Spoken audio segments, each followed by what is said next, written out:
We hope you have followed along with us on this trip so far, and that you enjoy this week's entry of this series. We're here at the Porsche Museum in Stuttgart, Germany, getting ready to take our tour of the museum, and then this is going to be our ride for the next 48 hours. We're going to shoot around Germany here on the Autobahn and the Black Forest and head into the Alps in Austria, and we're going to have some fun, and you're going to come along for the ride. When I was planning this trip, I was surprised there was basically no information available anywhere online about the Porsche Drive rental program. So it definitely took some planning, and I hope to share with you what I have learned. Porsche has several locations across Germany, and now spreading into other nations, where you can rent any number of the latest Porsche models and enjoy them in increments ranging from 1 hour to weekly rates. I tried to squeeze my 48-hour rental into 3 days by picking up at noon on the first day and returning at noon on the third day, costing about $400 per day plus fuel. Porsche does provide a handful of suggested routes, but these are mainly designed to maximize your experience with the car if you take one of their shorter rental periods. It took me longer than I would like to admit to realize that coming and going from Stuttgart was not the answer, and that we were just a few short hours drives from the Alps and bordering Austria and Switzerland, and some of the most beautiful roads and mountain passes anywhere in the world. After driving through the industrial city of Stuttgart, you will get on the number 8 and 5 Autobahns to head towards the country town of Baden-Baden. This 100-kilometer drive should take an hour under ideal conditions. However, heavy traffic and slowdowns from roadworks meant for us it took more like 2 hours. What the Autobahn is not is a Mad Max-style road where one fabulous supercar after another goes driving everywhere at just under the speed of light. What it is a very organized and well-maintained highway system with very conscientious and well-mannered drivers. And yes, much of it does have speed limits. But there are, in fact, good chunks of highway where this sign will appear posted. Now, as traffic allows, you can hop into the left lane, push the car to whatever limits you feel comfortable.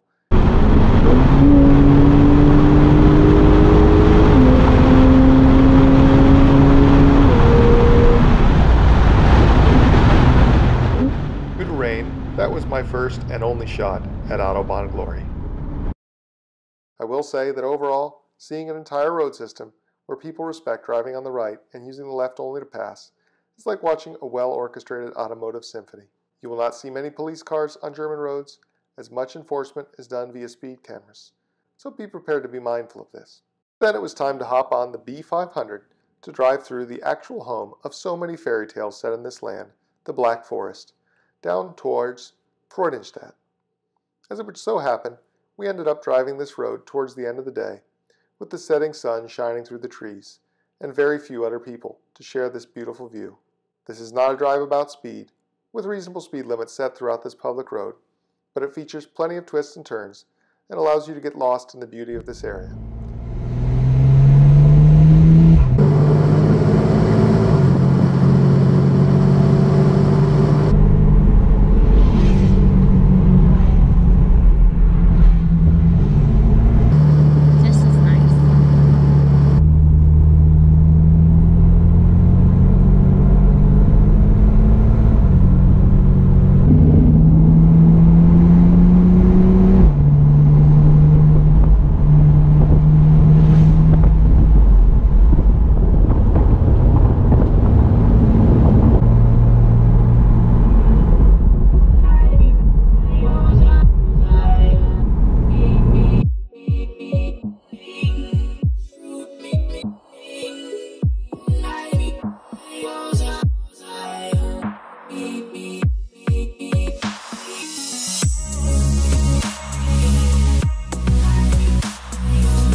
that's the end of the Black Forest High Road.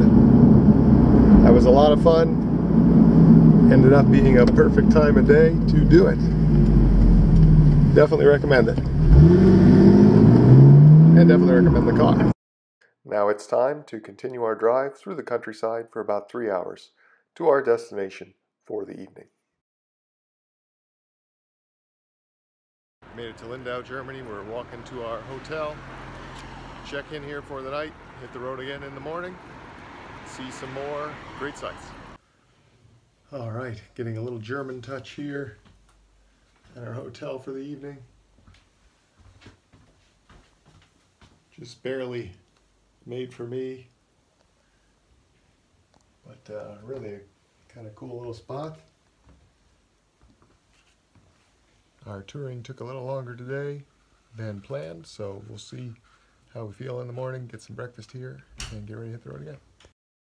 We slept in after being exhausted from the delayed flight the night before and a long day of touring. We woke up to a beautiful new day and had a look at this charming town. We were staying at the boutique hotel Adara. Built in a restored building, each room is completely unique, and from what I understand, we had the only height-restricted room. Included breakfast was served in the lobby, and then it was our time to walk around this beautiful and unique town. By looking ahead of time, and of course from the walk across the bridge the evening before, I knew we were on an island. But the charm of this walled city truly revealed itself to us in the day. This coastal town was built on the shores of Lake Constance, across from bordering Switzerland. It's not very often you see a beautiful lighthouse on a lake. Looking across, you can see the Alps, where we will be driving today, albeit in neighboring Austria. We did wish for more time in the town of Lindau, but now we had to get on the road for a long day of driving. Before crossing into other EU nations, special toll stickers called vignettes must be purchased. These can be found at gas stations near the border. Now we embarked on the 1-hour drive into the heart of Austria to the Silvretta Pass.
saw, the first half of the drive is a rapid ascent up tight switchbacks. The second half involves a more leisurely winding drive through the alpine tundra zone, surrounded by still towering mountain peaks. We also first encountered the rain that would follow us the rest of the drive.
We ducked out of the rain and stopped for lunch at the top of the road, and had a look out over the beautiful lake and at these wonderful glaciers. Then it was time to embark on our long return journey to Stuttgart. When I laid out this trip, I had been salivating for this return stretch of road, basically completely on Autobahns, with plenty of unlimited speed areas, knowing I would be more comfortable with the car by then. But it rained, and then it was dark, so I never really got to have the full Autobahn experience on this trip. Given what we did learn, what I would recommend is you really would have more time touring if you use this route in a minimum of a full 3 days. Get in the car early in the morning in Stuttgart, drive out to the Black Forest High Road, have lunch afterwards in the German countryside, and then get to Lindau in the middle of the afternoon so you can have a good period of time to enjoy that city. Wake up the next morning after a good night's rest and dedicate an entire day just to the Alps. Pick your path through a couple of mountain passes, and then plan to stay in the night somewhere near the Austrian-German border. On the third day, explore the scenic town of Füssen and the nearby famous castle Neuschwanstein, said to be the inspiration for Walt Disney's Disneyland theme park castle. Have lunch, then drive back up to Stuttgart in the afternoon and return the car that evening or early the following morning. With this plan, you could easily insert additional days spent in the Alps if you want to drive even more mountain passes. I really hope this was informative and will help you plan a unique driving trip using the Porsche Drive program, or really in any rental car for that matter. Okay, we made it back with the car, dropped it off here at the Porsche Museum. So we're going to take a look around for a little bit, and then we're going to head off to the airport. Come back next week as we have our next flight review and discuss the pitfalls of low-cost carriers in Europe. In the meantime, please remember to like, comment, and subscribe to this channel so you can be made aware when new content is available. Thanks for watching.